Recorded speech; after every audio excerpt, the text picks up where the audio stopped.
All right, is that better? All right, sound better. Okay, it's a big difference right there. But all right, want to thank everybody for being with us here on tonight. This is the, church tax law seminar, free seminar that we do for the churches, anybody really, any church, nonprofit organization that wants to be a part, just giving new information as it relates to IRS regulations and guidelines to help us administrate the affairs of the church. Introducing myself, Jason Grant. I'm a pastor, and I also work in accounting, tax, and finance. My firm is in Charlotte, North Carolina, and we've been working with church tax and law for about 30 years now. And so the insides and outs of what the IRS requires from churches and nonprofit organizations, as well as we've done audits for the IRS. We've done audits with the IRS and working on different areas as it relates to taxes and things of that nature. So we're well-rounded, I guess is the best way to put it, in regards to the whole dynamic of the nonprofit agenda. And so what we're doing on tonight is just giving us some good information so that we can administrate the affairs of the church the right way. If you could turn me down just a little bit, getting a little bit of feedback. And so for those who are streaming, we thank you all for being on with us here on tonight. And for those that are here, want to make sure that we give you some good information. We're going to start off by dealing with some legal compliance issues because at the beginning of the year, this is probably the best time to start pulling some things in line as far as things that we need to make sure that we're covering. We need to review some things and make sure that we've got the proper people in the right place and also the training that's necessary for them to make sure they can do their jobs effectively. We need to make sure they're in place as well. Now, how many, I know Pastor Drumright, as far as clergy, how many clergy? Clergy? No, don't, you want to be? No. Clergy, all right. Want to take any of us on payroll with our respective ministries? Yes, no, maybe so. Just indicate lift. Yeah. So we're going to deal with some areas in relation to that. I'm going to give you some real life examples also of some of the challenges that churches are facing in this regard as well. And so I guess just starting off, dealing with the organizational setup for the ministry, what we need to make sure that we're going through on an annual basis to make sure that our people are in place and doing the right thing. There's several checklists that we go through, but there's several things that we need to make sure we got in line. I've got some things highlighted, and I want to make sure that I'm going to talk about them, and if we need to write some things down, we can write them down as well. But quick checklist over some legal issues that we need to make sure that we've got in line for the year. Now, one of the areas that we need to make sure we double check is the articles of incorporation. And the reason why I say that is because in North Carolina, of course, we don't have to, but the part of the registration process is to incorporate in the state. Now, what that simply means is this. With North Carolina, it is a two-part setup. In that, with the incorporation process, the incorporation, number one, you register with the Secretary of State, and they will give you what's called a nonprofit status, all right? But in North Carolina, it's a two-step process in that, one, you're recognized as a nonprofit, but that does not necessarily make you tax exempt, all right? So with the checking on the tax exemption to make sure we've got our paperwork in place, oftentimes what churches do is we'll file the information with the state, and they give us the little charter, the little pretty piece of paper we get says that we're listed as a nonprofit, and we think that the situation's over. What we also need to do, in addition to that, is we need to get in contact with the North Carolina Department of Revenue, and they need to give us what's called a letter of determination, all right? The letter of determination in North Carolina, especially with nonprofits, the Department of Revenue is the only governmental organization that can grant you tax exempt status. And you can actually be a nonprofit but not be tax exempt, all right? And so typically what happens is the Secretary of State will migrate or send the information over to the Department of Revenue. And in most cases, they most likely have given the tax exemption to the church organizations. But just like when you filed the 501c3, for those who may have filed, if you're familiar with it, they sent back what was called a letter of determination. That letter of determination was your physical piece of paper evidence that you are a nonprofit. North Carolina gives you the same thing. So we want to make sure that we get that piece of paper, that letter of determination from the Department of Revenue, so that we are recognized as a nonprofit and tax-exempt organization. All right, so there's a two-step process in North Carolina. Most organizations don't realize that that is the case, but that is the case. Also, too, we need to make sure we're checking the incorporation documents to make sure our mailing address and information is correct as well. Oftentimes with ministries and churches, nonprofits, we'll start off one way because we need to, when we launch the nonprofit, we got all the paperwork in and we got everything signed and set in, we got the paperwork back, but during that time we may have moved locations. The people that did the incorporation may no longer be on they may no longer be with us. So we need to make sure that we check that to make sure that, number one, we've got the right addresses, because if they need to get some information to you, they're going to send it to the the address on file. And so if the address on file is not where you are right now, it may have been when you started, but it may not be where you are right now. We need to make sure that gets changed. An amendment is typically about $10. I wouldn't go to a lawyer necessarily. I'm not giving you legal advice, not giving legal advice, but I'm just simply saying, pull the paperwork first, read it. If it's something you can't fill out and send in, then get a lawyer involved. But I promise you, it's just changing address. The form it's got the form on the front and it's got the instructions on the back. And I say, if somebody can write the instructions, then means somebody can follow it. So just go through, take a look at the instructions, take a look at the address information, and make sure that we follow through. But it's just addresses, really. So just it's $10 to file it with the state. If we need to update it, we need to go ahead and update it. All right. Because I've seen a lot of churches, I think about 35%, maybe 40% of the churches that we work with, they oftentimes they have the wrong address on the articles of incorporation, and they just never thought about changing it. So that's something that we want to make sure we do, because again, if the state is trying to get in contact with you, they're sending it to the address of record. The address of record is the incorporation information that we submitted. All right, so they don't know how to send it anyplace else. All right, so that's what we need to make sure we do in regards to that. And so that's really the basics on the articles on an annual basis. We need to have somebody check it if we're not checking it ourselves, to make sure that we've got everything in order in regards to that. Also, to the bylaws. Oftentimes we talk about the bylaws as, you got to think of bylaws like insurance, okay? And the reason why I say that is because with bylaws, keep this in mind, it will change as the organization changes. And how we started may not again be where we are right now. And so with your bylaws, number one, we need to make sure we have bylaws. So as an organization, as a church, if you don't have bylaws, then we need to get some. And ideally, we need to get some bylaws before you start operations, before you open up for business, as it were. Make sure you got your bylaws in place. Why is that so important? Because with your bylaws, they give us the determination of how we govern ourselves. Now, again, with the state of North Carolina, and again, it's not legal advice, just giving you what historically has been the case, and we've seen this with our clients in these types of situations, that the bylaws determine how we govern ourselves.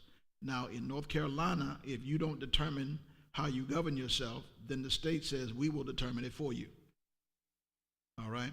So what that means is when it comes down to issues relating to legal affairs, you know, if it comes down to a situation where you've got somebody that's transgender that's trying to seek employment with the church, right? You've got somebody that started with the ministry, they've got a position inside the church, but we have a standard of decency and living, and they violate that standard. What happens? And again, I've had situations where employees have gotten fired, and they've gotten fired, and because they didn't like how they got fired, they chose to sue the church. All right. So if it goes to court, the first thing the judge is going to ask for is the bylaws, the church. Yeah, we have some church clients that they meet once a year. You got some every quarter, some biannual.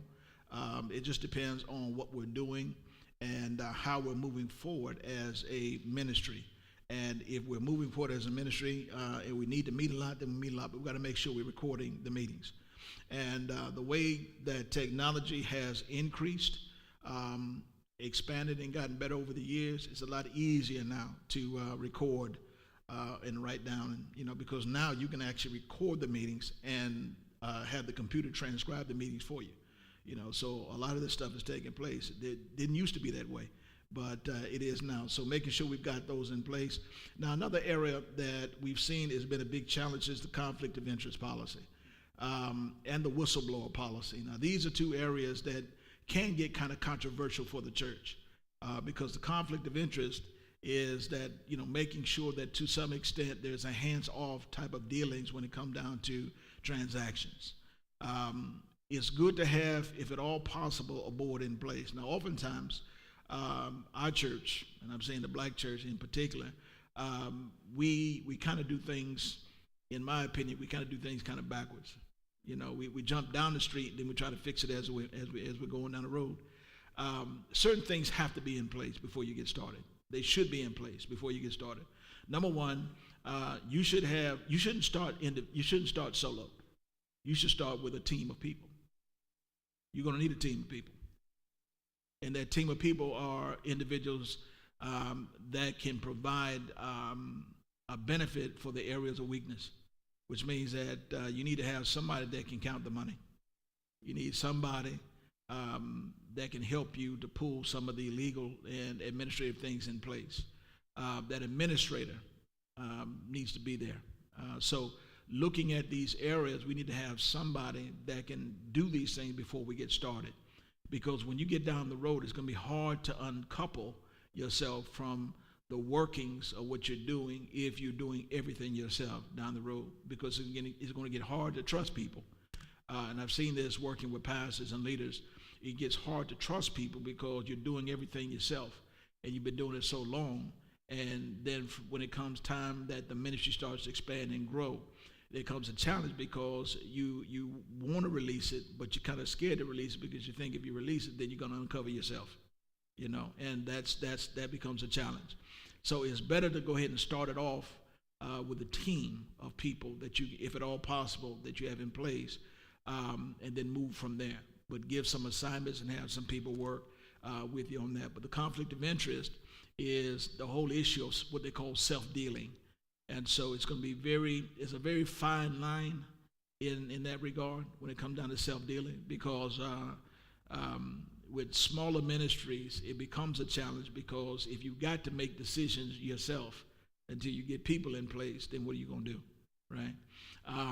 So having a team, putting yourself in a position, if at all possible, as soon as possible, that you can back yourself away from some areas, and also calling and getting people like myself and some others that maybe have an expertise that can help us get a little bit further down the road, because there's no reason to reinvent the wheel. If you know somebody who knows how to do it, get somebody involved that can do it, right, and get you down the road. So the conflict and also the whistleblower, when you start talking about illegal, unethical activities, when it comes down to reformations, and reformations, I mean different denominations like Church of God in Christ, you might have Southern Baptists, or those type of denominations, independent reformations as well.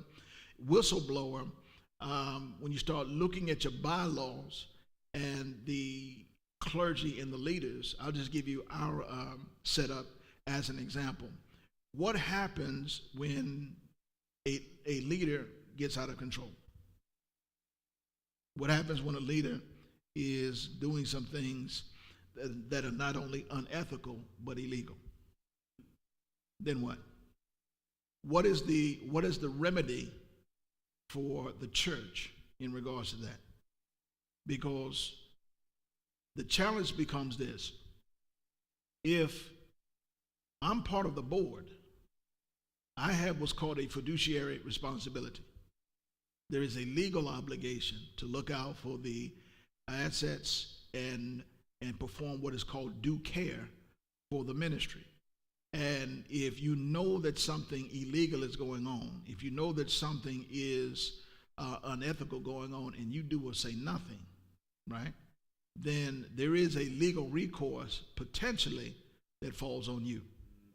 And so there has to be some type of outlet that members or clergy leaders can exercise so we can get some remedy in these type of situations. That makes sense to you? Because, again, if we got one of the youth come up pregnant, right, and it's a clergy who the daddy, and that has happened, by the way. Molestation. There's a big issue right now in the Catholic Church. Big issue in the Catholic Church. When I'm talking about multiple lawsuits, because these little boys, it's in the Catholic Church. I'll be honest, I'm not trying to be funny, but you gotta watch some little boys in the Catholic Church, because them monsignors and some of these bishops and it's getting ugly. It's getting ugly, right? And the reason for that is because there's no oversight. There's no oversight. And likewise, even in other reformations in churches, I don't care what the situation is, if there's something illegal or unethical that goes on, what again is the remedy? What again is the remedy? And I had a situation where, and I talked about this last year, had a client that pastored a church. The church was in a very good position as far as the land geographically. There were some developers that came through, and the church with the pastor, they sold the building that they were in and walked away with about $3 million. Seems good. And we got a call come in. We worked up some financials, gave some suggestions on what to do in regards to new building, land, because they had land that they could put a new church on, had the money for the church. But what ended up happening was this particular church had no conflict of interest, had no whistleblower, had board members that were going along to get along. And the pastor ended up embezzling not $3 million, but he about $2,750,000, 80,000, somewhere in there. He took most of the money. He literally took most of the money. And I'm just tracking, because we're no longer working with them, because we had to back away from that, because I'm like, look, we got on the front end, and then there was a lull in that they stopped working with us for a while.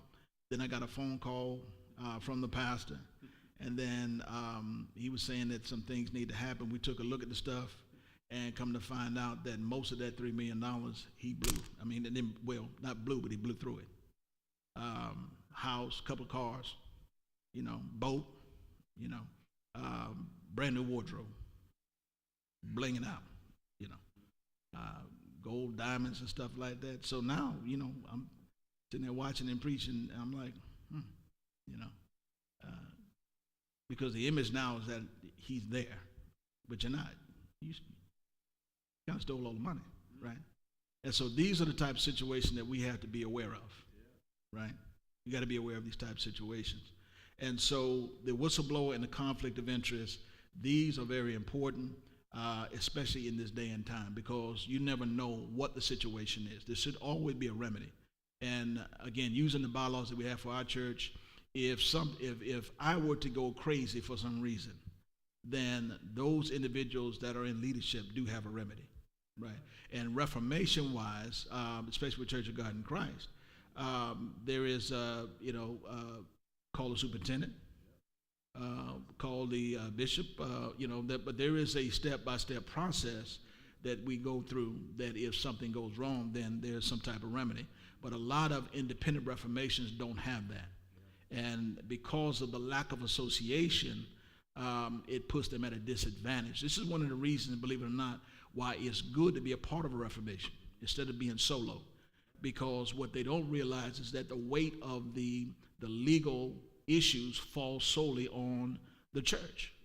You know, and if you don't have things in place, if you don't have the right insurance in place, if you don't have a good board in place that is trained and that has a mindset to want to protect leadership and protect the church, and there's a way that you can do both at the same time. You know, protecting the church doesn't mean you're going against the pastor. And oftentimes the pastor wants to see things done right for the church anyway, so it's a win-win scenario for everybody.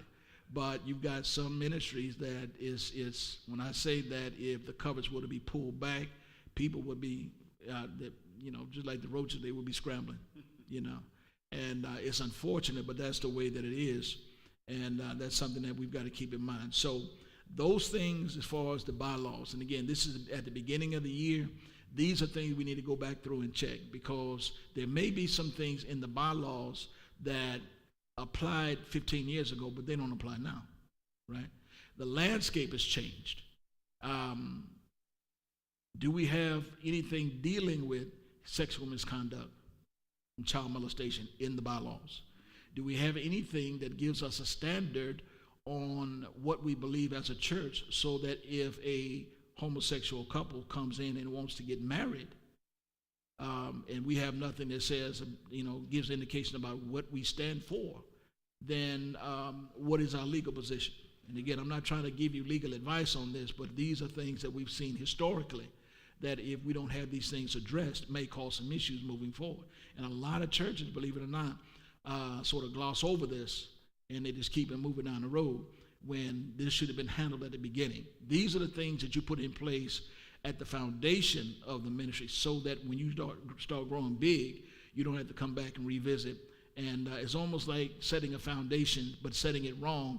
You're building a big building on top of that small foundation, but the foundation can no longer handle what you've been building, right? So you got to build a foundation large enough and strong enough so that when things start to escalate and grow, then you've got a solid foundation on which to work with. Does that make sense to you? And so those are some areas that we got to keep in mind as far as governance and compliance. Also dealing with IRS tax compliance, making sure at the end of the year do we have any we've got churches, any nonprofit organizations in addition to the churches, or any nonprofits represented? This one? Okay. Making sure the 990 or the 990 EZ is filed timely, okay? A lot of people don't realize that when you set a nonprofit in place, you get the 501c3, they don't realize that you still have to file. We didn't do anything this year. We only did a little bit this year. We only brought in about 15,000 in gifts and offerings and whatnot, or 10,000. You still have to file. It's not that you don't or do, is what type of form do you file, right? Because if there's a threshold that the IRS sets, that if you cross that threshold, then you file a 990 or 990 EZ, which is the EZ form, or the full 990, or what's called a 990N, right, which is just a postcard. I think the threshold is about 29,000 something. It's been a while since I've taken a look at it, but it's about 29,000, that if you bring in that much revenue, then you have to file a form. You have to file a 990, at least an EZ, right? If it's less than that, then you file what's called a 990N, which is called a 990 postcard, which really is because all you're doing is signifying that we're still in operation, right? And that it gives you indication where you verify the name, the EIN, the address of the organization, and maybe one or two other pieces of information, and that has to be submitted. Now, the penalty is that if we don't do that we miss 3 years in a row, they will revoke your nonprofit status, right? So as a nonprofit, even if you're not making any money, you got to file something. If you don't file anything within a 3-year period, whether it's the 990N and or the 990s, then you're subject to having your nonprofit revoked, all right? And so and we've got some organizations that they're very heavy on grants and grant writing, and so we got to make sure those things in place, all right? All right, so the other areas as relates to this don't really have to go through, but the solicitation with the nonprofits that we have set apart outside of the organization. the church.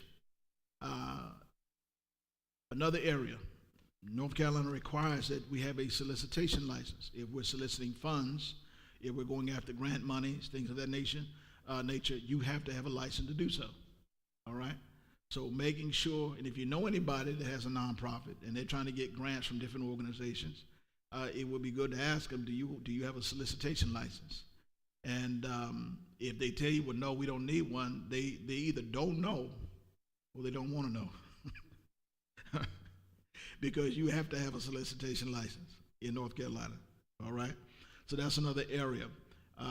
As far as grant compliance and gift acceptance, that really is not pertaining to us in this regard, so there's not really a big issue. I'm just glossing over some of these areas that I know are pertinent to the church in particular. Another one's employment and labor law compliance. Now, this is a big issue. One of the biggest issues with the church is labor laws and compliance issues when it comes to payroll. Now, I'm going to make this very clear. Try to do this every year we do this. When it comes down to what you receive from the church,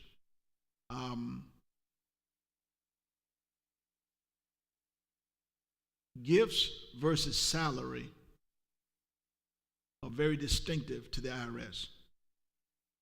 When it comes to gifts, there is a definition from the IRS that qualifies whether or not it is a gift. Most oftentimes, I'm going to use a real life scenario. Have a client right now, just took on a new client. This client's in Texas.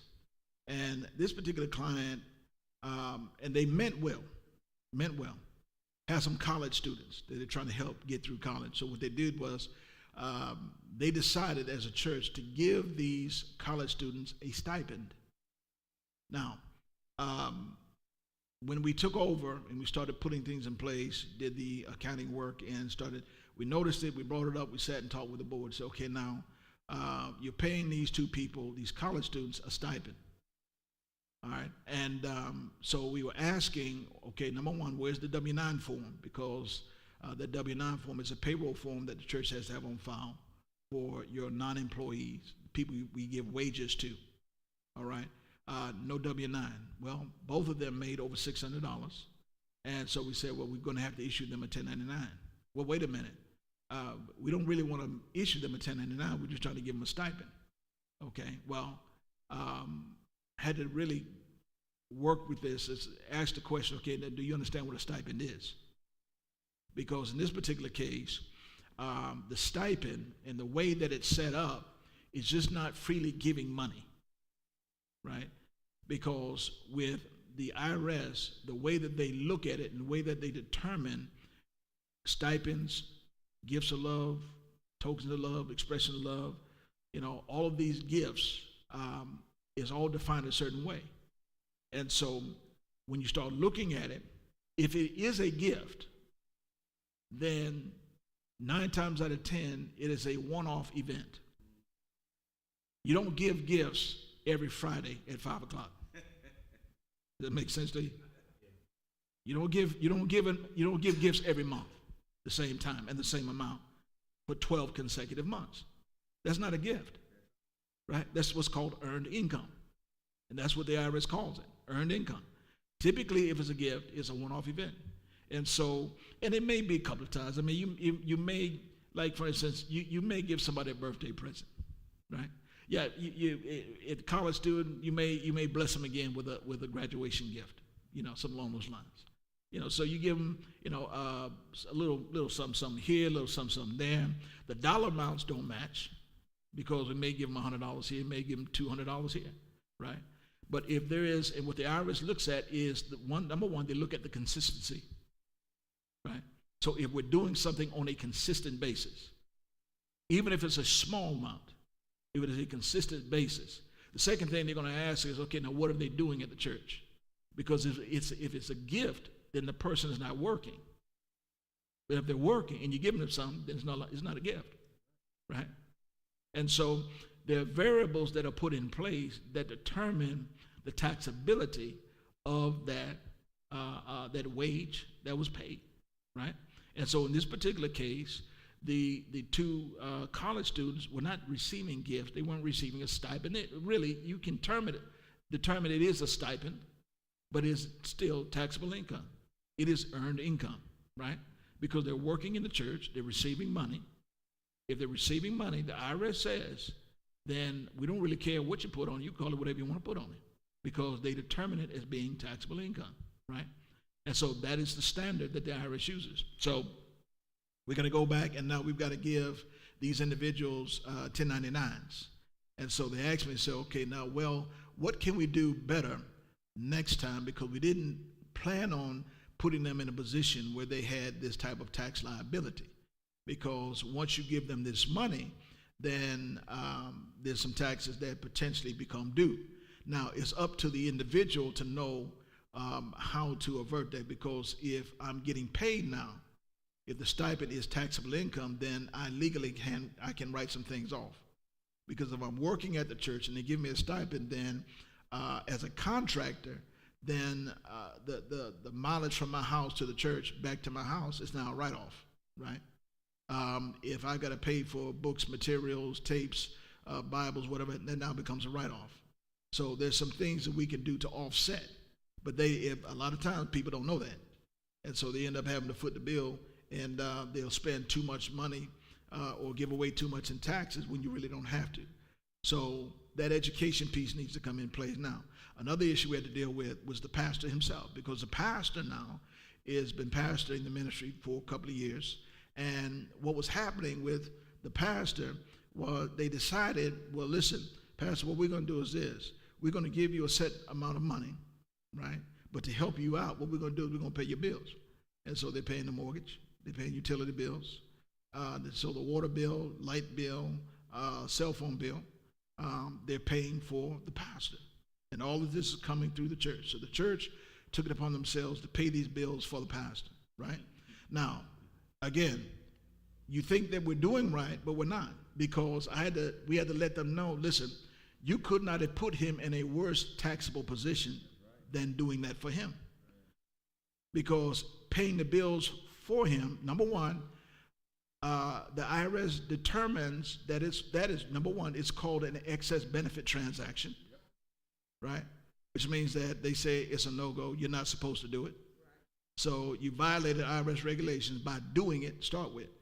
All right, now there's some penalties and ramifications just based on that amount, just based on what you did there, because the excess benefit transaction now is you literally have to reverse what you just did.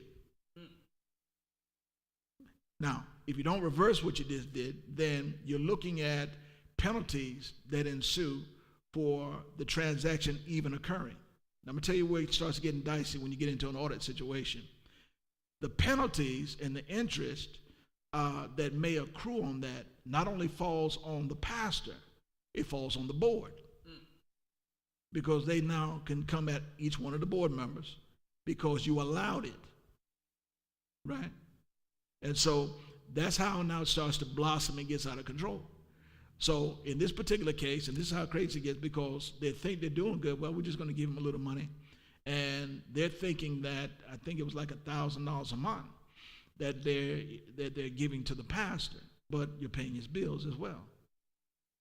So what has to happen now is, and then we had to let them know, well, no, we can't just put $1,000 a month or $12,000 on the W-2. It's a fringe benefit. Technically, it's an excess benefit transaction. You can't really do it. But since it's done, the least that has to happen is this: it has to show up on the W-2. So we had to calculate the mortgage, utilities, and all the expenses for the entire year. So you're looking at between $20,000 and $25,000 now that your W-2 just increased, and guess what? You paid no taxes on that money. You see what I'm saying? So ignorance, they say education costs, but ignorance will always cost you more. But in this type of situation, again, these are things that if we're not careful, we'll start doing these things thinking that we're doing the right thing, not understanding that you did everything backwards. You could not have put him in a worse position by doing those things for him. Now, what it should have happened was they should have set him up on a housing allowance and determine what his housing needs were. Instead of paying that $20,000 through the church, we give him the money to pay the bill. Now, once you set it up the right way, and there's a Form 4361 that you can file with the IRS and opt yourself out of Social Security, right? And literally, you can set it up to where all that money is paid to the pastor. He receives all of it legally with IRS documentation, tax-free, right? But you didn't do that. And so now you just jumped his income up a couple of tax brackets, and you got $20-some-odd thousand that he now has to report that nobody paid taxes on, right? Now it becomes a challenge. So these are areas that we've got to make sure that we address. Yes, sir. Yeah, go right ahead.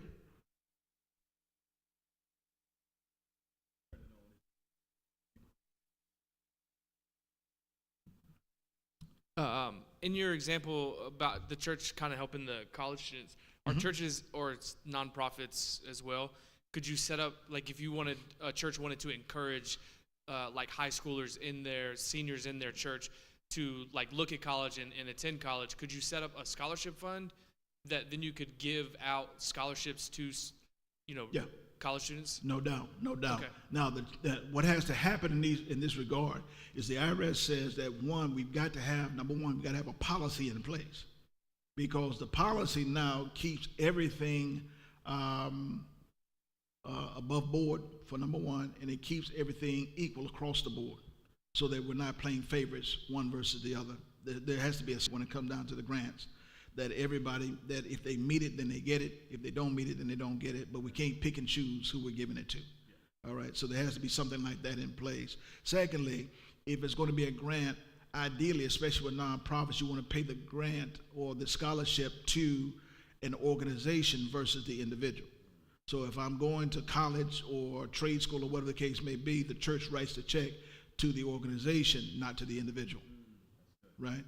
And that because once you write it to the individual, and again, based on the way the IRS standards and the qualifications are written up, once you write that check to an individual, it now becomes taxable.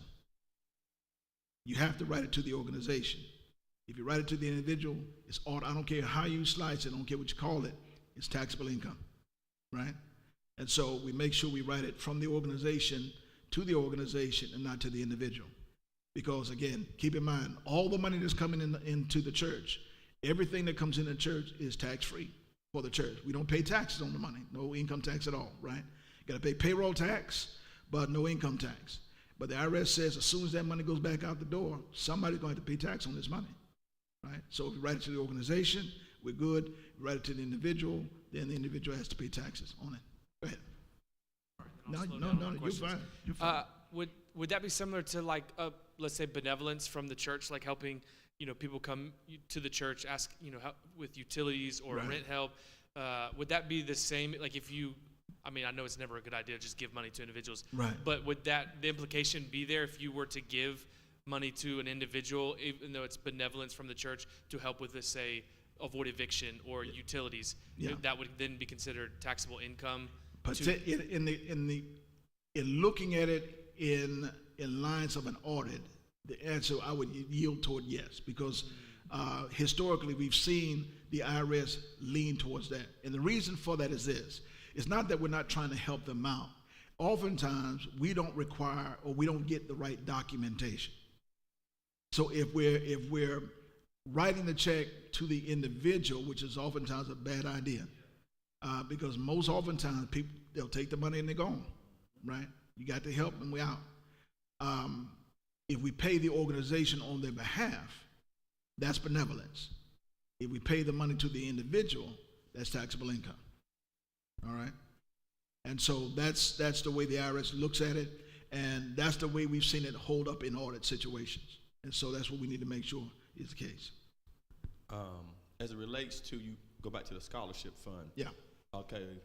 Once the policy has been established with the organization, and it's in the actual bylaws, and then of course the application, the process is put in place with the various standards. If an individual is then awarded a scholarship when they've gone through the process, screening, application screening, everything, and awarded, And then if the scholarship is given to the individual, but not to the school, for the purpose of things like books, resources they need for school outside of tuition and things of that nature. Okay. So you're saying if we do something like that, that's still going to be taxable income to that particular person, even if it was earmarked as a scholarship to be used for that specific purpose. Right. See, the thing, and this is where the challenge comes in with the IRS. How do you know it was used for the intended purpose? How do you know? And so in that type of situation, the best case out of the worst case scenario in this would be this, that we gave them the money, they went out and actually did what they were supposed to do with it, and they brought us back the receipts. Right. So if we got receipts to validate the dollar amounts, then that puts us in a stronger position. It's always much better to pay the vendor instead. Make sure because it's really it comes down to receipts.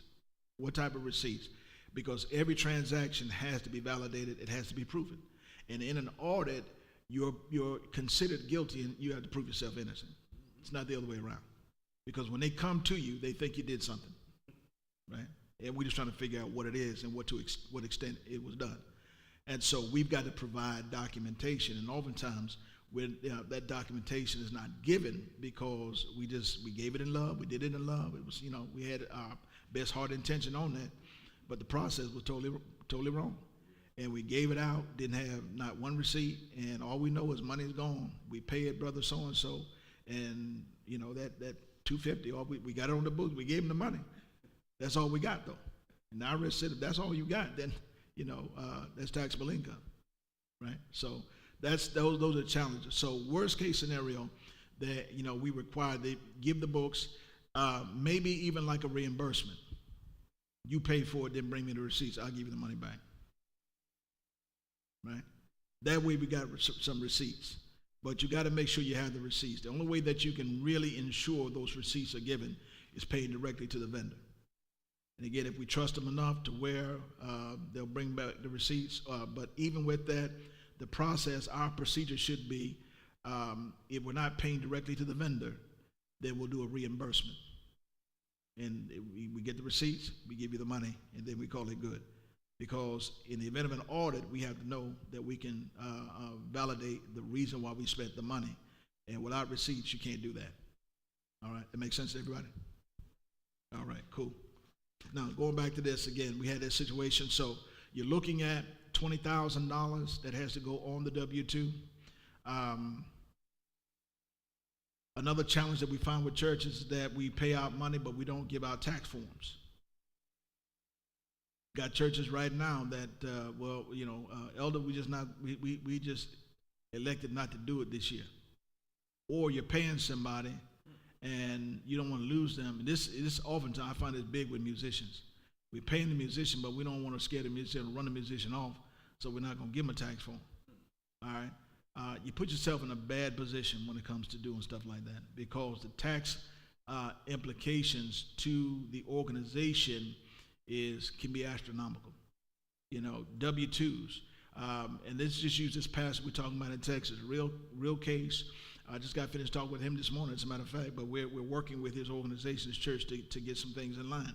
So now you got a 30, let's just simple math. We got $30,000, all right, that we have to pay the pastor.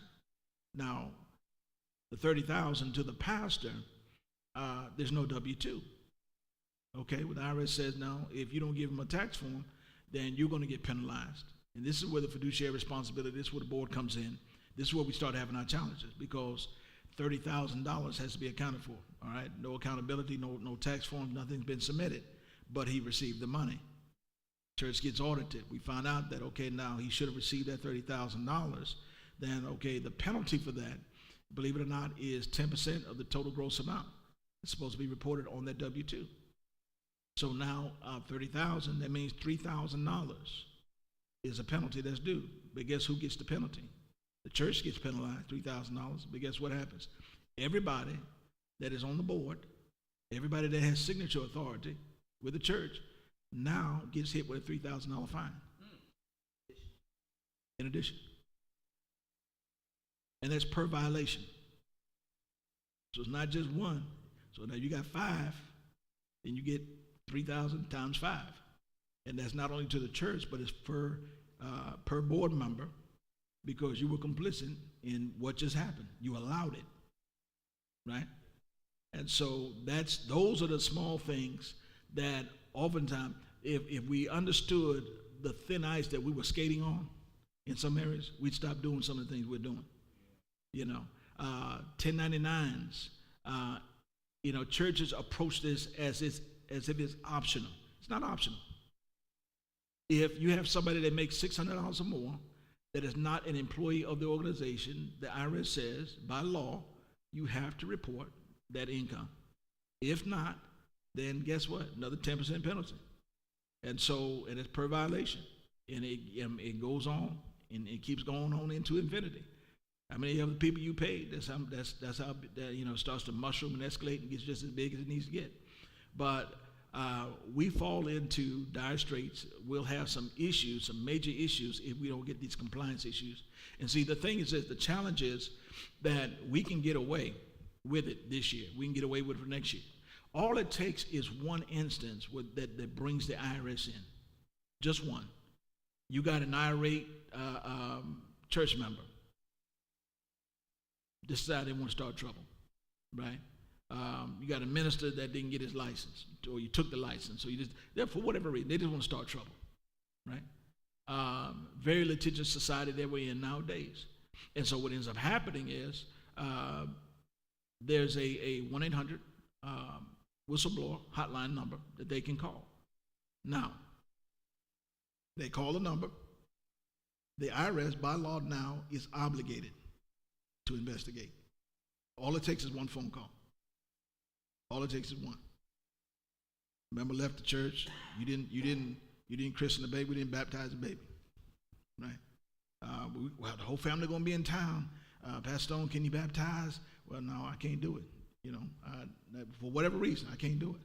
All right, let me call that hotline. Just want to start some trouble, right? It doesn't matter what the issue is. That's how easy it is for a church to get audited. Now, the reality is that we don't have that many churches getting audited across the board in the nation. But if people knew how easy it was to get the IRS involved, a lot more churches would have some issues, right? So what we want to do is position a church that if you do get audited, it's okay. Because if you got stuff together, you got it together, right? If you ain't got no issues, if you got your ducks in a row, come on in and take a look at them.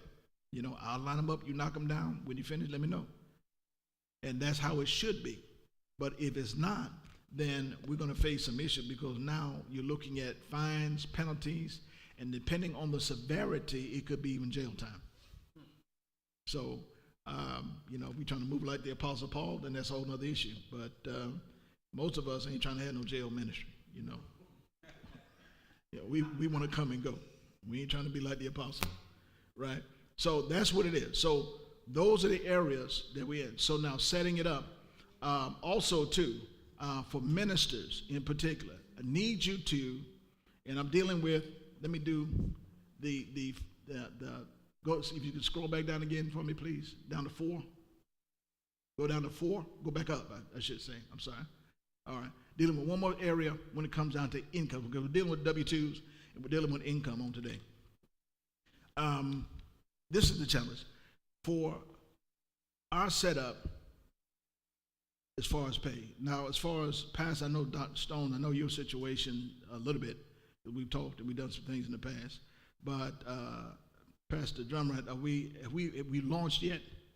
Haven't launched yet? Okay, and it's a pastor. Have we started our ministry yet? Yes. How long have we been in ministry?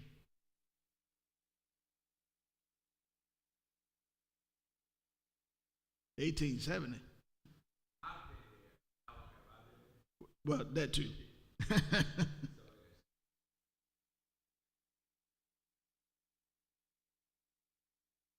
Since January? Oh, That's last month. Okay, praise God. You in a good position. Amen. So what's the name of the church? You remind me asking?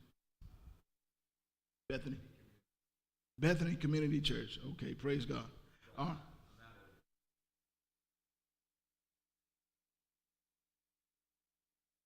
Larry Covington. Praise God. Praise God for him. Amen. So the issue is this. Let me use your situation. I'm gonna ask you some very non-invasive questions, but I want to get some. Right now, based on your salary setup, do you have a housing allowance? You don't. Do you have a salary?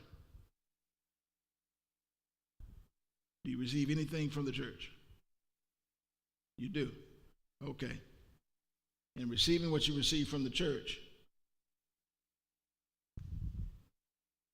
again, going back to what I said before, if it comes from the church to your hands, it is automatically taxable income. All right. Now, what will end up happening is this: with some churches, and I'm just giving you the mindset and mentality. This is some things that we got to make sure we address. We may, in lieu of salary, provide some benefits. And I've said before now, if we elect to pay personal bills, and again, I'm not speaking to you directly, but I'm speaking in general. But if the church pays your personal bills, that money, again, is considered an excess benefit transaction, and it has to be reversed. If not, then there's going to be some issues. The second thing we got to keep in mind is that worst case scenario, then the money has to go on a W-2. Now, the IRS calls those type of gifts and things for employees. They're considered fringe benefits. So it may be, when is your birthday? March 31st. Okay, so you got one coming up in a little bit. Now, the church is going to look at trying to be a blessing to the pastor. All right, want to show a little bit of love, right? Now, had one church down in South Carolina, a client of ours. They bought the pastor a brand new SUV. $30,000. It was about 15 years ago. Bought him a $30,000 SUV. And I was there when they gave it to him. I just happened to, I wasn't down there for the celebration. We just happened to be, they were on the rotation, and we were actually seeing them during that time. And so I'm looking at this thing, and I'm like, man, this is really nice, you know. And I'm trying to figure out who paid for it. And it's like, well, the church decided to come together, and they raised the money. They made a deposit. They went down to the dealership, bought it cash, right? SUV. Forgot what year it was. Eddie Bauer edition. Smooth. Got the leather interior, whatnot. It was nice. It was nice. You know, it was $30,000, right? So I said, well, okay, Pastor, you know that's going to have to go on your W-2. What do you mean it's going on? It was a gift. I know. But it came from the church's account. Yeah. Okay. Taxable income. Increased by $30,000. Just that fast. Now, it may not be an Eddie Bauer edition. I don't know if they don't know if they make the Eddie Bauer edition anymore. But a lot of churches, what they do is they'll buy the pastor a suit. The cost of that suit goes on the W-2. Yes, ma'am. Yes, ma'am. It's called a fringe benefit. And fringe benefits for employees is taxable income. You go right ahead, ma'am. You ask the question.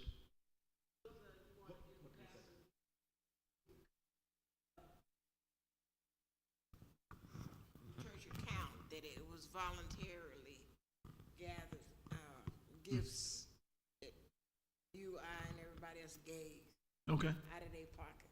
If you gave it out of your pocket and somebody held the money, gathered the money, collected the money, and then we gave it to the pastor, that's considered a gift. The only time the church has to be concerned with the transaction is when it hits the church's bank account. If it hits the church's bank account, the IRS says, I don't care how you raised it, as soon as it goes back out the door, somebody's got to pay taxes on the money. All right.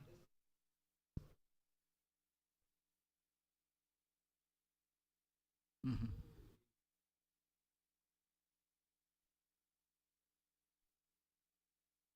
Right. So again, all the monies, everything that comes in has to be accounted for. Even loose plates. So it comes in, it goes into the bank account, and then it goes back out the door how we need to expend it. All right. But again, those type scenarios, and also too, keep in mind when you start talking about fringe benefits and monies that have to go on the W-2, oftentimes in these same type scenarios, we might have a pastoral aid account. All right. So the church sets up an account that we're going to put this money in this account just for the pastor. All right. IRS says everything that goes into that account is what? Taxable income. All right. So it's all that you again, if it's for his particular use, then it's taxable. It's a taxable event. All right. And so as a nonprofit, again, keeping these things in mind, we have to make sure that we can navigate in those particular areas. Right. So, but that was a good question. I'm glad you asked that in regards to that. So are we understanding the whole issue behind that? So we know what to do and what not to do. And it's good to know this at the beginning of the year, so we need to make some adjustments and some changes. Now is a good time to do it, right, in regards to that. So, amen. So, let me see. He says, I'm not connected. Uh-oh. Let me go down. We'll just use this right here. Okay, now, financial management and reporting. Bank account reconciliations. Let me give you this.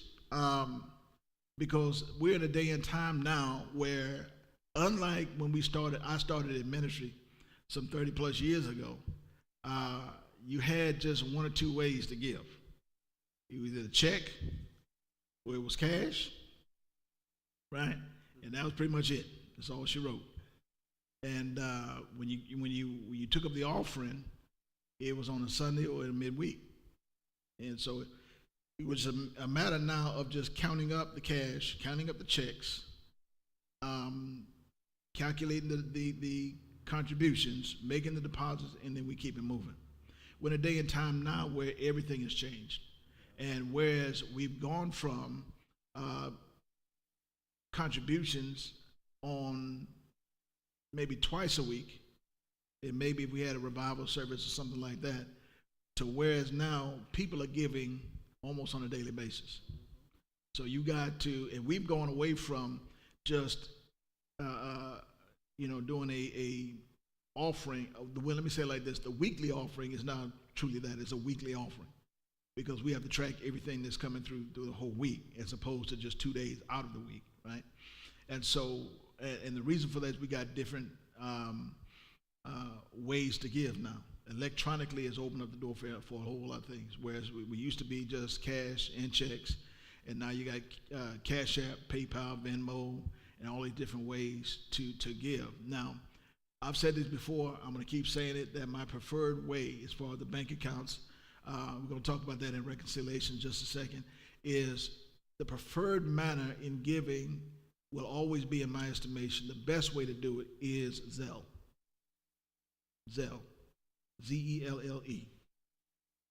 Just write this down. It's so pretty I didn't want to mess it up. I guess I'm at the... All right. And the reason for this is that Zelle is not a third-party platform. Cash App, PayPal, Venmo, and some of the other ones, Stripe, Givelify, all these are third-party, which means that they take the money, they will deposit it, right, into a hub. They take the percentage and then give the difference to the ministry. Zelle is a peer-to-peer transaction. Zelle is a system set up by the banks that will allow for these transactions, electronic transactions. It's almost, what they've done is this: they have effectively created a wire transfer on a convenience level, smaller level. While we used to be able to wire the money, you had to go into the bank, but they've electronically set it up now that you can actually wire money from peer to peer, bank to bank, person to person. The reason why this is better is because, again, the third-party transactions require a fee. Cash App takes a fee. PayPal takes a fee. All the rest of these companies take a fee. Zelle does not take a fee. As a matter of fact, Zelle is a transfer from your account straight to the account. It will happen within 5 minutes, less than 5 minutes. And it does not cost the ministry a dime.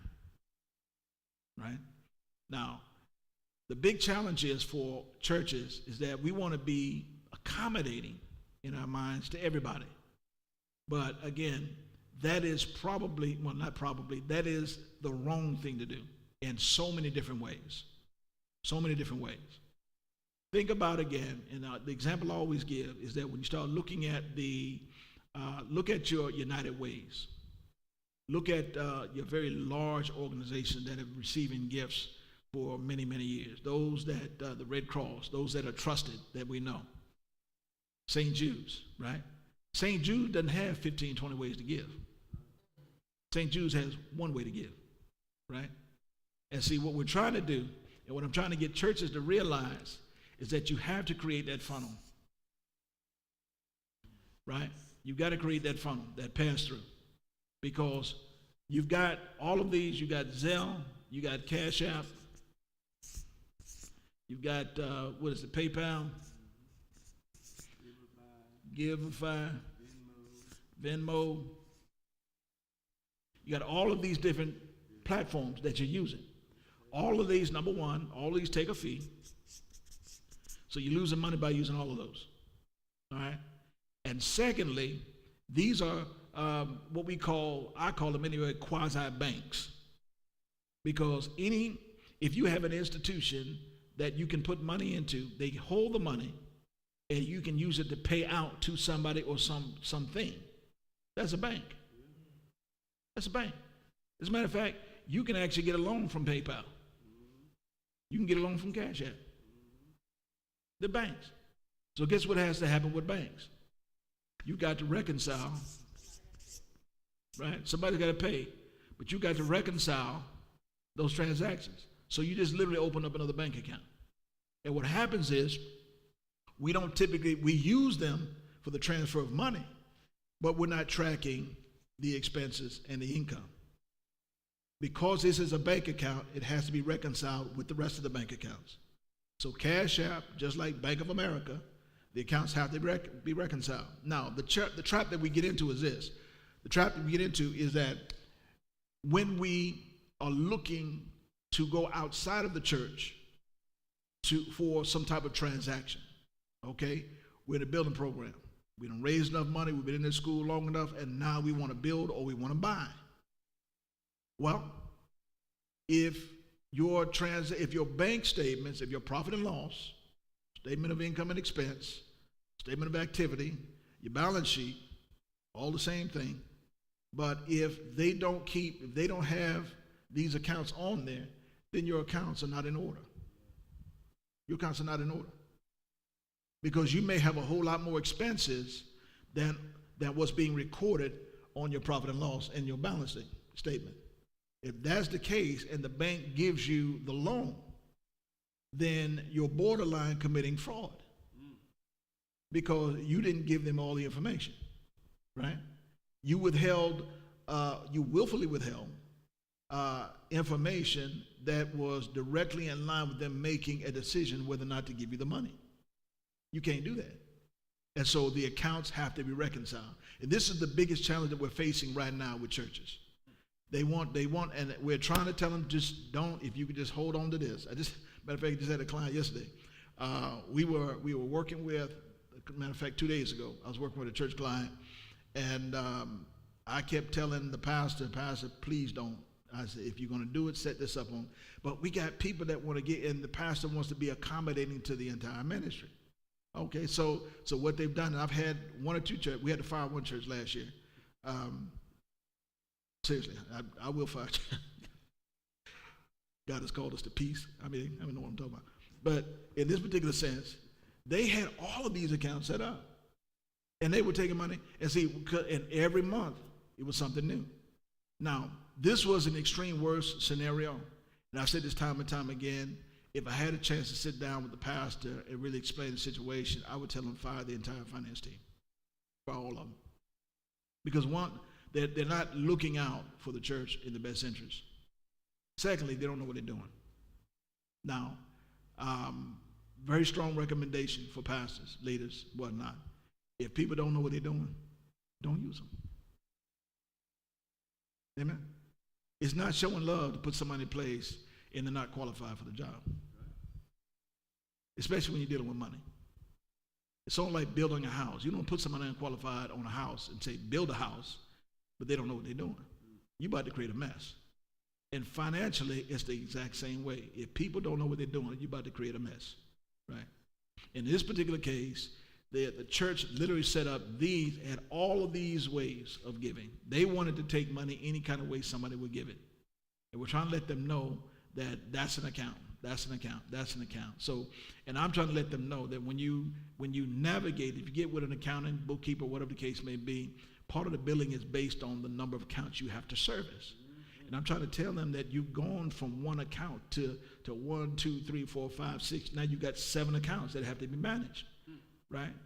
So how are you charging more? Because I'm doing 7 accounts now versus 1, right? And not to mention that with some churches, part of the challenge is that, you got the general account, you got the savings account, and then you got your outreach account, and then you got your youth account, and then you got all these different accounts. You don't need all those accounts. You really need just 2. Just 2. Because if your accounting is set up right, and I know this because I've been working with QuickBooks for about 30 some odd years. QuickBooks can track all of those accounts inside the system, right? There's a way to do it with just 2 accounts. Well, we want to keep up with how much we're raising for the youth. No problem at all. QuickBooks can do it, right? Outreach, no problem at all. QuickBooks can do it inside the system. But again, you got to get the right people in place, get the qualifications in place so that these things can work themselves out. Because this right here, the more accounts you set up, the more you're going to have problems, the more issues you're going to have. Because again, each one of these accounts has to have a way to reconcile these numbers with all of the rest of the statements that come in. If you can't do that, then your books and records are not in line. They are not right, no matter how you sledge it. Go ahead, sir. Is that because even if you're using all those platforms and then you're depositing it, you're still not taking into account the cost of doing business, the fee that these services charge? Yeah. So what you can't even take your bank statement, and look at that because you see, oh, this brought in $98.72. It doesn't account for the other dollar and some change that you paid to use the service of Cash App. That's part of it, yeah. Okay. That's part of it, yeah. Because again, oftentimes the fees are not really realized, and to some extent, you will kind of see them because they've got to come. Well, let me say it like this, because going back to what you said, yes, I don't want to get ahead of myself. The fees have to be realized, number one.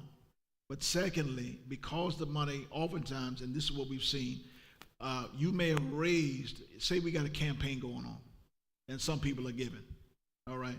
And you got somebody that may have given about, let's just use, all right, they got $1,000 that they gave, but they gave it through Cash App, right? So now the money's in the account, it's sitting there, but we've reconciled, this came in on June the 30th, right? And so now we're in July. We've already reconciled June, but you've actually now waited because we didn't pay attention to the account. We waited a couple of months, and it may be September that we actually move this money over. Or in some cases, what ends up happening is this: they'll let the money sit, and what end up happening is, well, we got a bill that needs to get paid, and so what they'll do is they'll pay the bill with Cash App. So the money's gone in, sat in the account, and went back out the door. But because we didn't reconcile it with the general account, nothing was ever shown that that's accounted for that $1,000. And so it's kind of off the books. It's on the books, but it's off the books at the same time. And we got to make sure that all the numbers reconcile. Because people oftentimes, what they'll do is they'll just, well, we bank at Bank of America, as an example. Okay, well, Bank of America may not be your only account. And if you're transacting business in the one of these other accounts, we got to tie all these numbers together. Everything has to be tied together. Because if not, then your financials are not in order, right? They're not giving a true picture of the transactions. And actually, believe it or not, it's going to show some things. Because what ends up, another issue that comes with that is that the money goes into the account, and we had one church client, they were paying their contractors out of the Cash App. And so you come in, They'll raise the money, sit in the cash app. Well, the musician got to get paid, so they'll cash app them some money, right? But you're not bringing the financials to us, so we never knew that the person got paid. And now we're trying to generate the year-end statements, 1099s and whatnot, and the money's missing, right?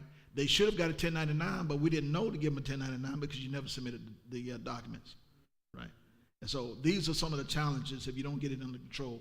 But Zelle is the preferred vendor. Again, it's a peer-to-peer, point-to-point transaction. It's from the banks that are working together. It's literally a wire transfer that they've made it convenient now.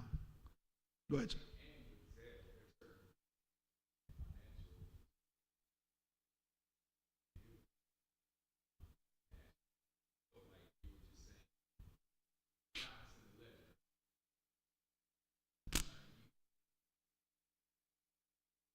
Mm-hmm.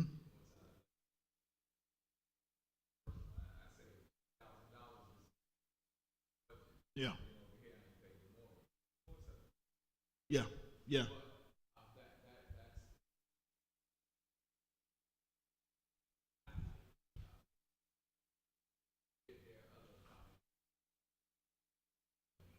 Yeah.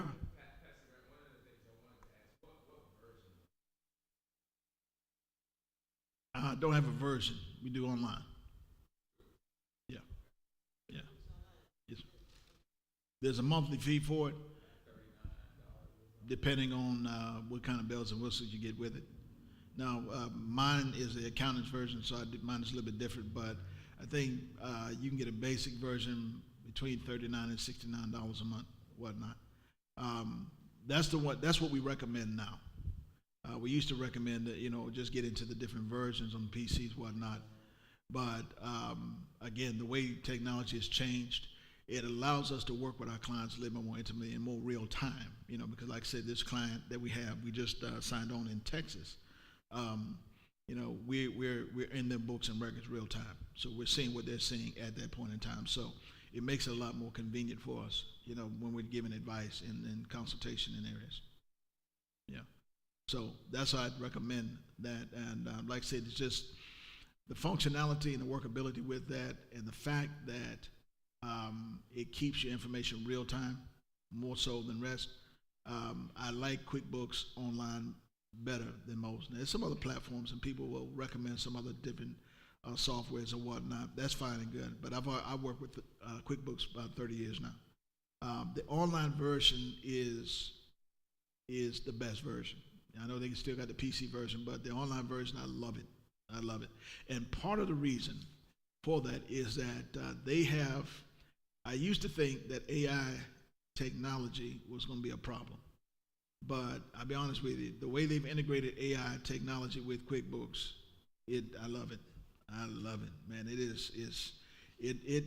It cuts down the work tremendously, and in a lot of cases, it's doing the work for you, but I tell the people that work with me, I said, listen, it's a good resource. It's not the source.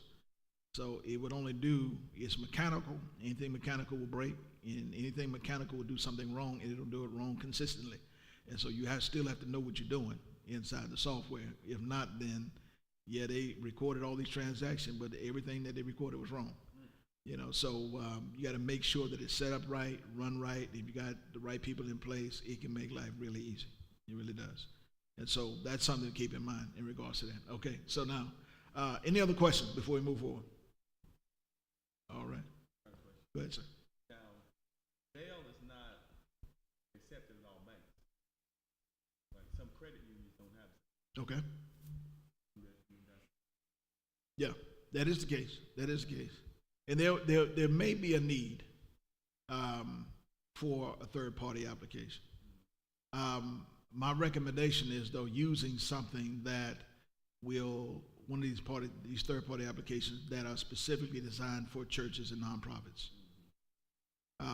Our church uses EasyTithe. There's some other that are very similar to that. You've got Givelify, PushPay, Stripe, I think, that are used by churches and nonprofits as well. And the reason for that is because year-end contribution statements need to be generated, can be generated with these platforms. It is a fee to it, but it's a, the way we set up right now, it's a fee I gladly pay because, again, it makes things easier for people that need their contribution statements. We can generate those statements and get them out the door. And with Easy Tithe, I'll be honest with you, it's a matter of pushing a button because if you get all the information in right during the course of the year, it really is you just push a button and everybody gets their year-end statement at the same time. So that's just one of them. But if we've got to go the route of paying third-party fees, make sure that it is one that is designed and functions for nonprofits and churches, right? And again, that'll cancel out Cash App, PayPal, Venmo. For business, no problem. Churches, you got some extra steps that you don't need to have in there. All right.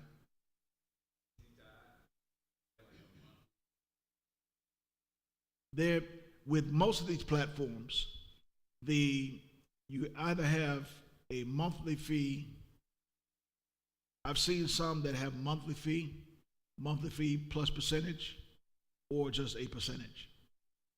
Now, what we do is because with the smaller churches, our church being one of those in particular, we have just a percentage, so we don't pay a fee, but we'll give away a percentage, And because of the functionality of the software, to me, is a win-win. I'll pay that. It's the cost of doing business. We encourage all of our members to use Zelle. And as a matter of fact, when we first started the ministry, the church was on Cash App, but we moved. We told the people, listen, we're moving away from Cash App altogether. Because again, my mindset is that just like with the larger nonprofits, you have to train the people on how to give. And one of the training areas is that you have to let them know that if you're going to give to this church, this is how you give. And if you stick to it, get them into the mindset of giving in this capacity every single time, then you'll limit the amount of work. Because again, these many platforms, as we grow, just think to this this degree. Say we've got these 5 platforms in place, and we've got 500 members. Oftentimes, what ministries don't do is they don't staff accordingly. You got the same bookkeeper, same church finance officer that's now having to deal with 500 people and all of these different platforms. They're gonna pull their hair out, right? They're gonna quit. It's gonna be very difficult for them to manage this. And you got to staff and manage as you grow. These don't allow that, but with Zelle, again, transaction to transaction, it will show up in the system with their name on it, that they gave X number of dollars on this particular day. So it makes it that much easier, as opposed to having to reconcile all these different accounts. It's just a lot cleaner in the process, So that's why we recommend it highly in regards to that, as opposed to something else, right? And so keep those things in mind in regards to that. The reconciliations. Again, unrestricted funds. We don't have to worry about those. Go down to the data protection. Number 6. All right. Cybersecurity, data protection. One of the areas that is new, even now to churches, that we've got to get some insight on how to protect our online presence and backdoor. Keeping in mind that with the platforms that we're using, we have oftentimes banking information, a lot of personal information that we got to make sure we stay secure. And the platforms that we're using, we have to make sure that they are correspondingly providing some type of compliance and cybersecurity. Also, too, the biggest issue now is data breaches. And on our computers, we need to make sure we've got the proper security as it relates to making sure that we don't get hacked as a church, right? And that's something that when your system crashes, when you start losing information, it's probably the worst day of your life. I've been in there once or twice over the years, and it is not fun. It's not fun. And so that's one of the reasons also, too, we moved to online platform with QuickBooks and whatnot, because it wasn't necessarily the data breach, but system crashes. PCs getting old, and, it was working today, and now it's not working tomorrow. The monitor them went out again, that type of stuff. So it's just one of those things you got to keep working through. Yeah, going to the cloud. That's what I love it. So that makes sense. So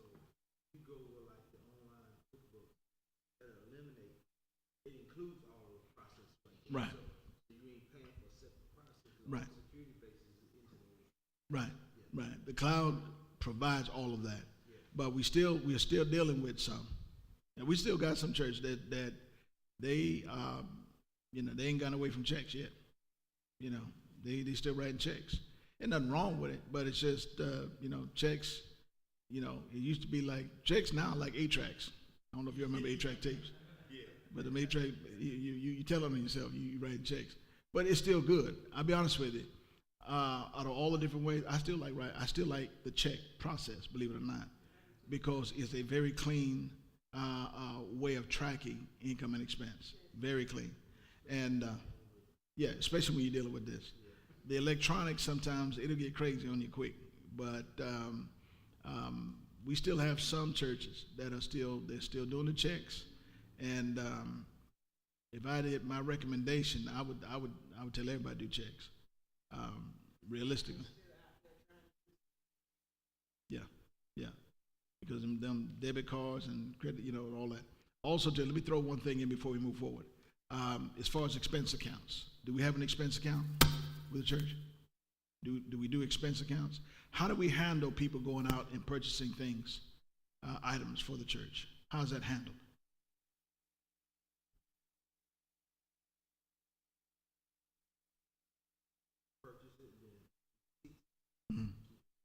Right. Now, that's good.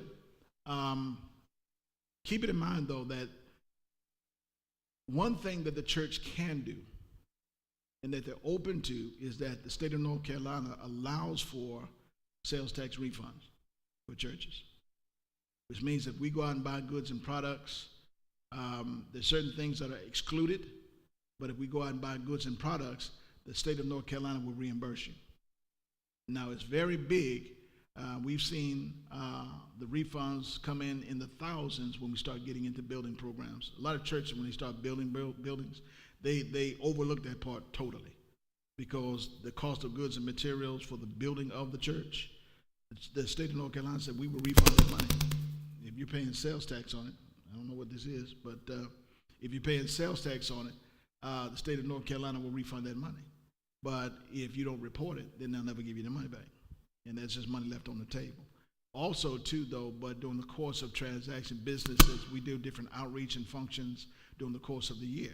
If we're paying for goods and services, supplies, to put those functions on, state of North Carolina says we'll give you the refund back on the money. Churches don't have to pay sales tax if we don't want to. Either two ways. The store or the vendor can elect not to charge you and with no penalty. Or if they elect to charge you, the state says we will refund the money. Right? Now, oftentimes I've seen with churches, we leave thousands of dollars on the table simply because we failed to file. Now, the only thing is this, we can't do reimbursements. So if somebody buys it and we get them and they come back to the church with the goods, we reimburse them the money. The state says you can't do that. We won't refund that money. It is only for direct purchases. So if it's for a direct purchase, and also too, it cannot be for food. So we taking everybody to Chuck E. Cheese or CC's Pizza, can't claim that. But if we're going down to the Lowe's to buy some stuff for the church as far as materials and things of that nature, or some other areas that are direct purchases, the state of North Carolina says we will give you the money back, right? And that's been in existence forever. But the average church will not file to get the refund for whatever reason. It is not a difficult process. You just have to keep up with receipts. That's not refundable. But if you built the building that Chuck E. Cheese is in, you can get the money back. So, there's ways that, so it's for direct purchases only, but it cannot be for food, what they call considered catered food. Now, you can go to Harris Teeter and buy the food from Harris Teeter and take it, cook it, and make the meal for the kids. They say they'll refund that. But if it's considered catered food, well, the difference is you went to a place where they prepared it for you, right? You went to a restaurant, and in the cost of the meal is what you're paying for. No, no, no. The cost of the meal. If it's considered catered food, then the answer is no. State says no. But if you go buy the food yourself and make it, they say they'll refund the money.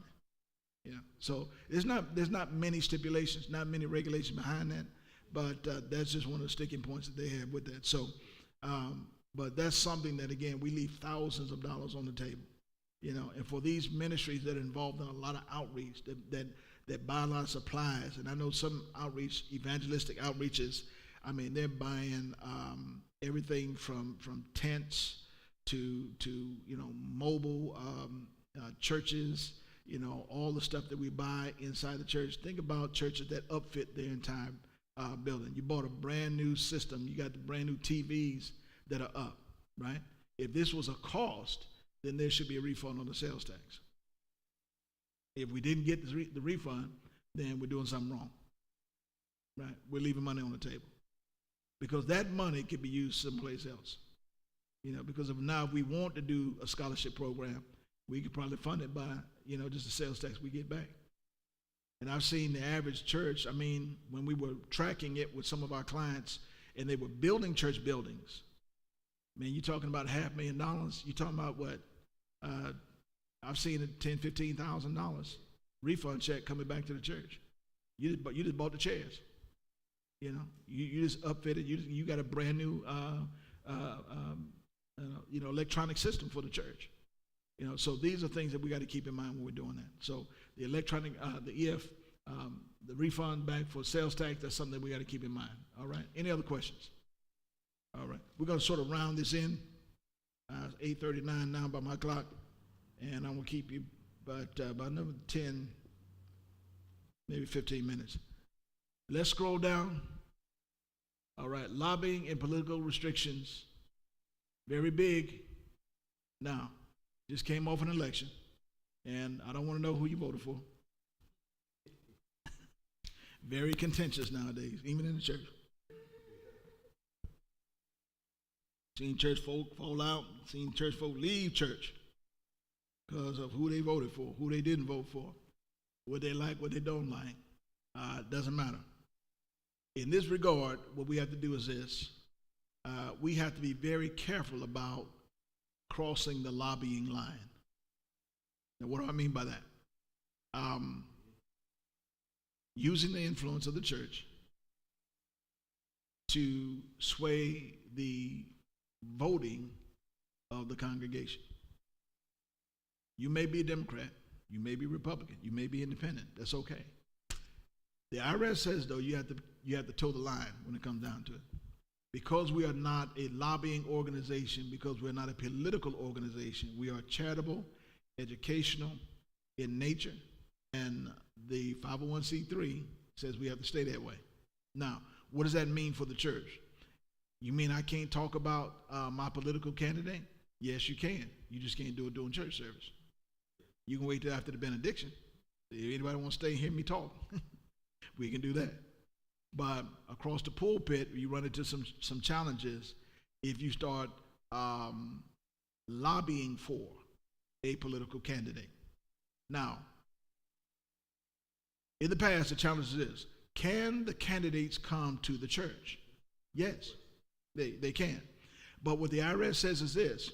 We have to be unbiased in our approach, which means now if presidential candidate Harold Drumright, who's an independent, comes to the church and we ask him to come and he elects to come, we have to make the same invitation to the Republican and the Democrat, the Libertarian, anybody else that's running for the position so that they have equal opportunity. Now, they may or may not come. That's not my concern. But as long as we made the invitation to everybody and made it more educational, let's come and let's talk about or let's hear what you have to say about the issues. We allow them to do so, but we give the same opportunity to every other candidate, then we're abiding by the regulations. But if we don't want to hear what the other person has to say, if I got just my person and my person only and later for the rest of these jokers out here, then IRS says you just crossed the line. Go ahead. So question, so let's say a local politician shows up at your church, they know they did that demographic.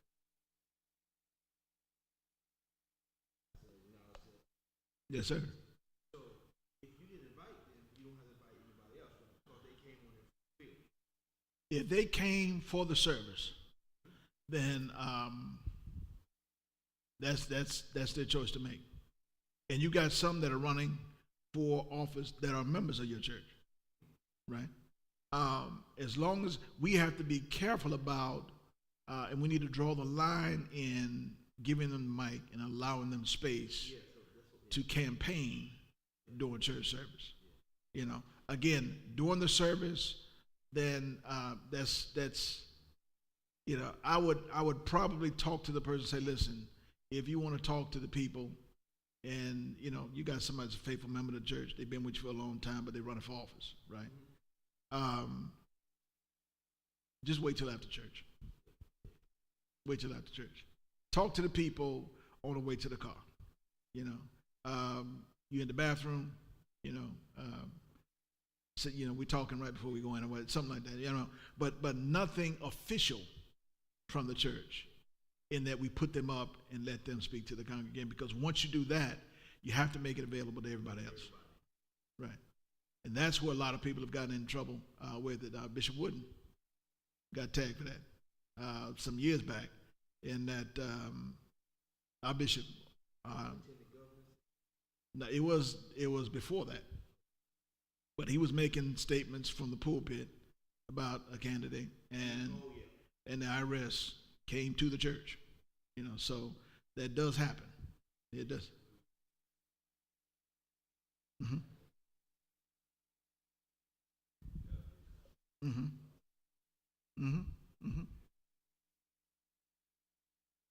You know, and some people think it was retaliation. It's not really retaliation. The law's been in place since forever, and it's one of those things that you can't not. If you're gonna let somebody come, you have to make it available for everybody. That's what the IRS says. So it's not really a bias or some type of corralling type of legislation. It's always been there, but it's just something that it keeps it fair. Because again, if you're, and really what it comes down to, and what they look at is this: did you register to become a political lobbyist?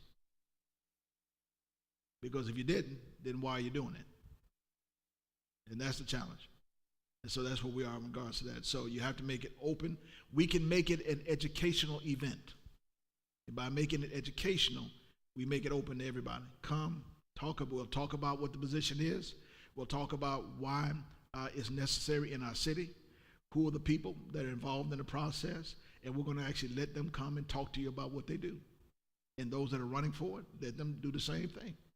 You know, and you've just complied with everything the IRS says that we can do. All right, but again, you know, some people hate POTUS right now. Can't stand him, you know. And I don't listen. If he switched political affiliations, they still hate it. It don't matter. Just hate it. Some people love it, you know. Just the opposite. It doesn't matter. But the IRS says churches have to remain neutral. We're educational and charitable. As long as we're sticking according to their purpose, we're good. You start moving past that line, then we got some challenges. You know, extreme situations, they will come to the church. So in a church situation, what's the difference between the person being in the church versus using your facility after church? So the question is, give it to me one more time. Tell you what. So doing church service, doing your specific time of service. Let's say it's 10 to 12. Or in that. So once 12:30 is over with, if you have a politician that's a member of your church, they can then talk to the other members. So let's say that same member want to use the church fellowship hall for a town hall meeting. Okay. Like on a Saturday afternoon. Are they still restricted on what they can say, or is it showing that you are biased as a pastor to that member? Well, again, it has to be, again, the best way to address it is we have to make it an educational event. Mm-hmm. You can have a town hall at the church, done all the time. Mm-hmm. But oftentimes, the invitation is given to the entirety of everybody, that's running for that particular office. Let's come and let's hear what they got to say. You got people that's going to ask everybody some questions, right? As opposed to we doing a town hall, but we got 3 candidates that are running for the position, but I only want to hear one, right? The other 2, I'm a Democrat, and the other 2 are Republican, independent. I don't want to hear nothing they got to say, all right? That now becomes a problem. And vice versa. If we're Republican, well, I don't want to hear none of Democrats, that now becomes a problem. We do the town hall, we make it educational, we make the invitation. Now, they don't have to come. If they don't come, then we still satisfied our obligation, right? Right, because we got documentation. We sent them, and if we're going to do it, I'd send them something certified or something that requires a signature, that we can prove that we send the information to them, right? We're asking you to come. Will you come? Yes or no. If you don't want to come, fine. Now the other ones are here. You just not here. That's on you. But it's still now an educational event. And now you got to moderate it. You ask questions. And we're doing what we got to do.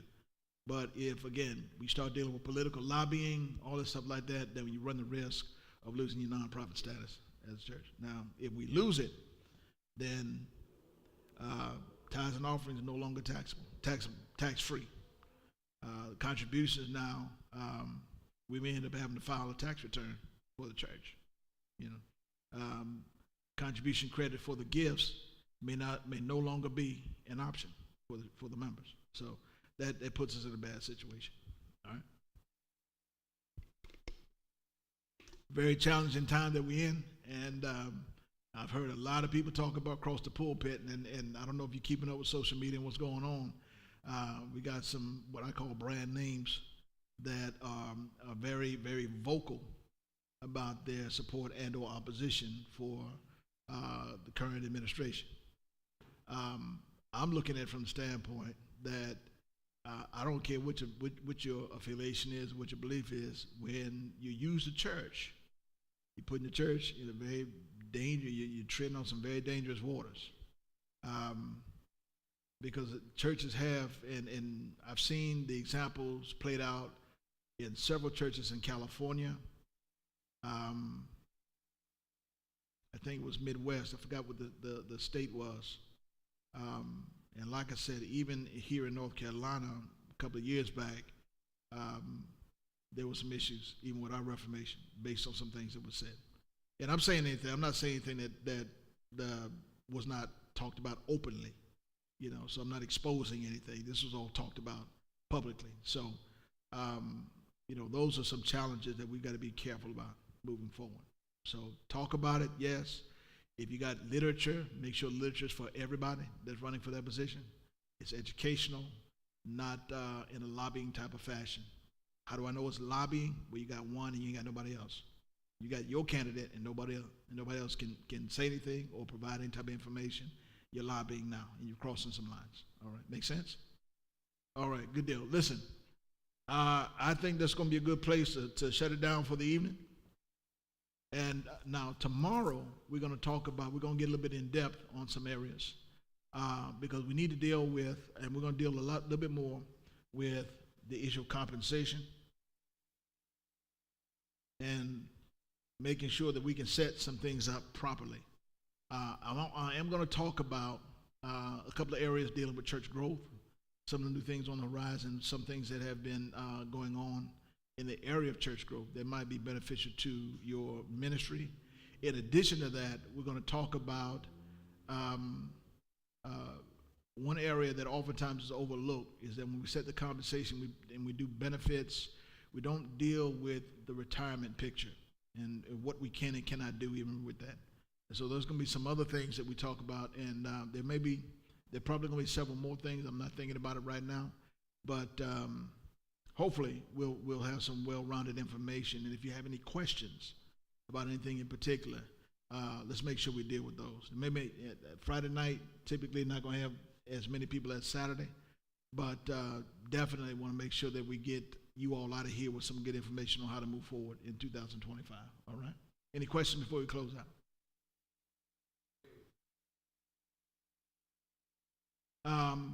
Yeah, I'll send it to you. Just make sure I got your information. And I think you did the registration.